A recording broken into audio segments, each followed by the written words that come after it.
Hello, hello, hello. আমি Sandipa West Bengal থেকে আবার একটা নিউ ব্লগ নিয়ে হাজির হয়ে গেলাম। আমি তোমাদের সামনে ক্ষমা চেয়ে নিচ্ছি এই কারণে আমি খুব একটা ব্লগ করতে পারছি না। বেশিরভাগই শর্ট দিই আর মাঝে, মাঝে একটু লাইভ করি, তাও আবার রাতের বেলা। সময় পাই না, সংসারে নানা রকম সমস্যার জন্য মানে অসুবিধা হয়ে যায়।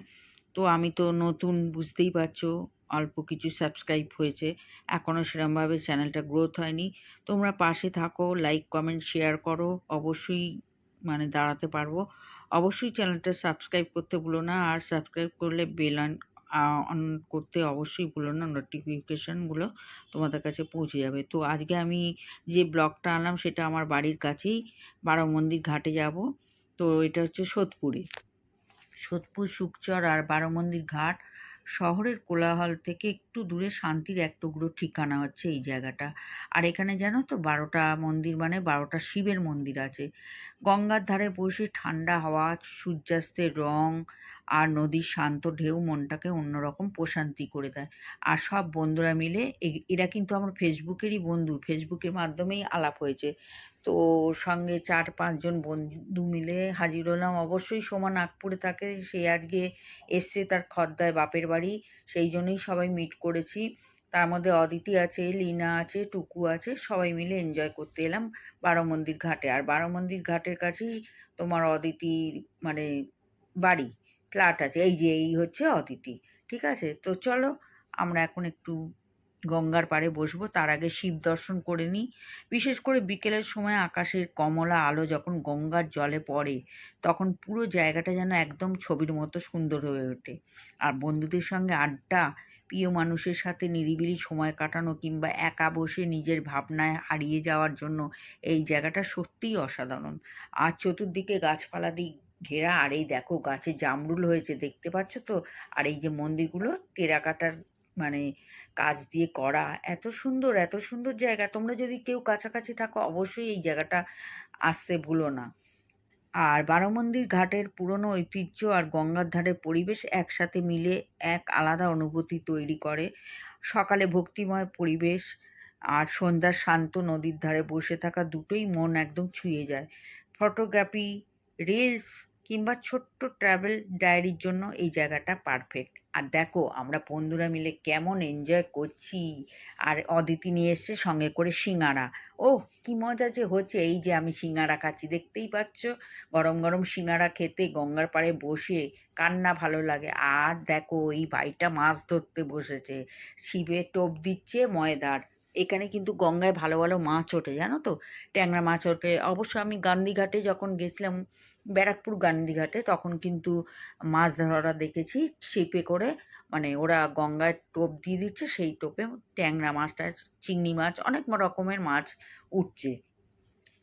তো চলো বেরিয়ে যেতে হবে, কেননা সোমা বাড়ির পথে রওনা দেবে। সোমা বেশিক্ষণ থাকতে পারলো না, ওই জন্য চলে যাবে বলে আমরা রওনা দিচ্ছি। আর এখন আমরা যাব, তার আগে আমরা বারো মন্দিরের ভেতরে আরও একটু ঘুরে নিলাম। একটু আইসক্রিম খাচ্ছি, দেখতেই পাচ্ছ সব বন্ধুরা মিলে এবি ওই হুল্লোড় মজা করছি, কেননা সোমা চলে যাবে, ওকে আগে ছেড়ে দিতে হবে। তো আইসক্রিম খেয়ে বারো মন্দির ঘাট দর্শন করে, ও রাত্রিবেলা ভিউটা দেখেছো? আকাশে কি সুন্দর চাঁদটা দেখা যাচ্ছে। তোমরা কি দেখতে পাচ্ছ আমার ক্যামেরায়? আমি যতটা পাচ্ছি তোমাদেরকে কিন্তু শেয়ার করার চেষ্টা করছি। ওই যে চাঁদটা, আর সঙ্গে মাধবীলতা গাছগুলো, আমও হয়েছে গাছে, মাধবীলতা ফুল ছেয়ে গেছে। চতুর্দিকটা এত সুন্দর, পরিবেশটা শান্ত পরিবেশ, যত খুশি পারো গল্প করো। ও বাইরে বেরিয়ে চলে এলাম, আর দেখতে পাচ্ছ তো তেলে বাজা বাজছে। আর সঙ্গে যাওয়ার পথে মা দুর্গা দর্শন করলাম, কেন এখানে অদিতি বলে এই দুর্গা মন্দির খুব জাগ্রত, তাই দুর্গা মন্দিরটা দর্শন করে নিলাম। আর দুর্গা মন্দির দর্শন করে খানিকক্ষণ জিরিয়ে নিয়ে আবার রুপটপ ক্যাফে যেতে হবে। ওরা বললো রুপটপ ক্যাফে যাব, চল একটু কিছু খেয়ে তারপর বাড়ি যাব। আর যদি একটু সুন্দর ভিউয়ের সাথে যদি খাবার আর আড্ডার মানে মুড থাকে, তাহলে কাছাকাছি রুপটপ ক্যাফেগুলো সন্ধ্যাকে আরও স্পেশাল করে তোলে। ওপেন স্কাই, হালকা মিউজিক আর গঙ্গার হাওয়ায় কফির কাপ, সব মিলিয়ে একদম পারফেক্ট সন্ধ্যা।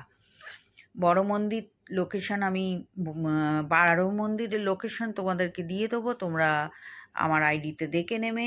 ঠিক আছে, তো আজকে সন্ধ্যাটা তো দুর্দান্তভাবে জমে গেল। এখান থেকে টোটো অটো সবই পেয়ে যাবে 20 টাকা করে নেমে সোদপুরে। আমরা যেহেতু কাছাকাছি থাকি সেহেতু মানে আমরা টোটো করেই যাব। আসার সময়ও টোটো করেই এসছি। তো আমি অবশ্য টোটো বুক করে নিয়ে এসেছিলাম, 200 টাকা নিল। আর যাওয়ার সময় টোটো আমরা ধরে নেবো ডানলপ। লিনা যাবে ডানলপ, আমি যাব বেলঘড়িয়া রথতলায়।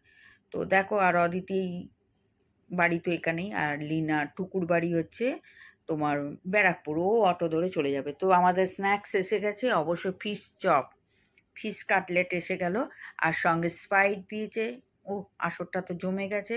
আর এই রূপটপ ক্যাপে বসে সন্ধ্যার ওই গঙ্গার পাড়ে ভিউটা দেখতে দুর্দান্ত লাগবে। তোমরা চাইলে এখানে চলে আসতে পারো, আর সব রকম দামেই তোমরা পেয়ে যাবো। তবে ক্যাফে মানেই একটু দাম বেশি থাকে। আর আমাদের কেমন লাগছে 5 বন্ধুকে 4 বন্ধুকে তোমরা একটু দেখে কমেন্ট করে কিন্তু জানাতে ভুলো না। তো আজকে সন্ধ্যেটা তো যা গরম পড়েছে, অবশ্যই সানস্ক্রিন মেখো, ছাতা নিও, জল নিও, আর পারলে গঙ্গার পাড়ে হাওয়া খেতে চলে এসো আমার মতো বিকেল বেলায়। আজকের মতো টাটা।